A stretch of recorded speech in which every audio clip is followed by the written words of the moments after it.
This video is on how to set up a new pricing level. So if you wanted to have a pricing level for trade, VIPs, and it might even be a wholesale one, you can set up a totally new price level to match that. So how we find that is going to cart, configuration, price levels. And if we click on our price levels, I've already got a couple in here, but we'll go and modify one of these just so you can see how this works.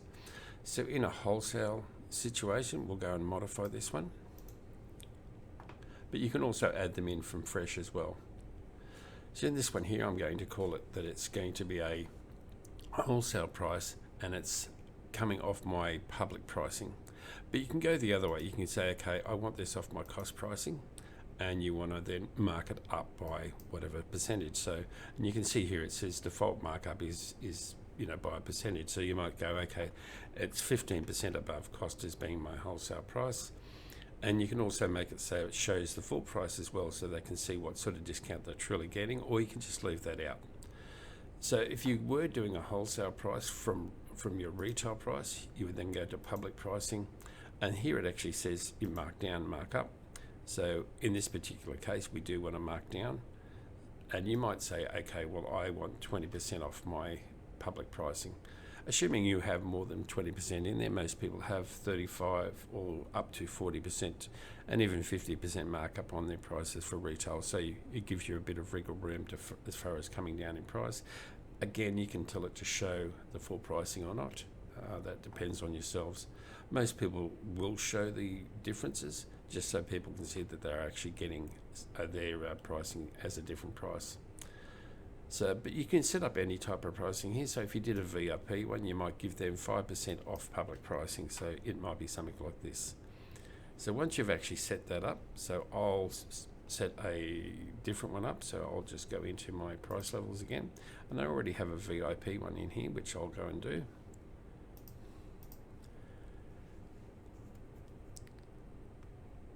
So in this VIP one, I've just put in here that my default markdown is going to be 5%.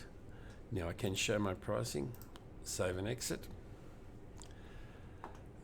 To make this so it's a bit easier to push across all different areas, what you can do is you can go into accounts and then go into your group list. And this is where some of these things will be here already. So in my one here, I've got VIP pricing already set up in here. So let's go and have a look how I've done this. But you can add another group. So I've added the group. It is called VIP users. It's an Australian region. And it's saying here, what price level do I want to use? And it's saying here that I do want to use my VIP pricing level. So it means that you don't have to go through every single product and mark them down by 5%. The system will actually then group people by this particular item. And you can also have different payment methods showing in here, but we don't want you to click these. These are only for wholesale people where they do want to be invoiced rather than taking their money online, but that can be changed as well. But in this particular case, I'm saying that I don't want to give those things there.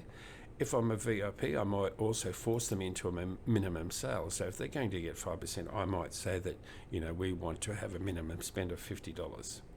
So when we save this, that means that, if they've logged in as that particular type of user, it will now say to them that, you've got to have a minimum sale of that price.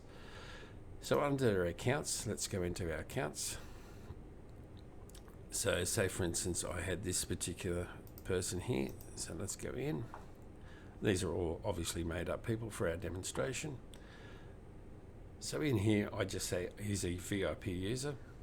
And once it's set to that VIP user, when that person then logs in next time, they'll be shown their VIP pricing. And they'll also have a minimum price, minimum value that they have to spend. So again, it's just going into a couple of different areas. One is the price levels, set up your price levels, then go back up into here, go into your groups, and then make sure that group, if you haven't already got a group, create a new group that then would come into, so in other words, I will go in and pretend to do a new group as well. So here you would give it a name, and it would be whatever it happens to be, tell it to add group, and then this line here is the one that you'll go through and add the details from that group in. And that really just comes down to the same as in this edit window, where we go through, and this is the name of the group. We tell it we want it for the region of Australia. So if you had a VIP group for New Zealand, then you would set this up for New Zealand, or whatever country you're looking to have that VO group for, and then what price level it's going to be.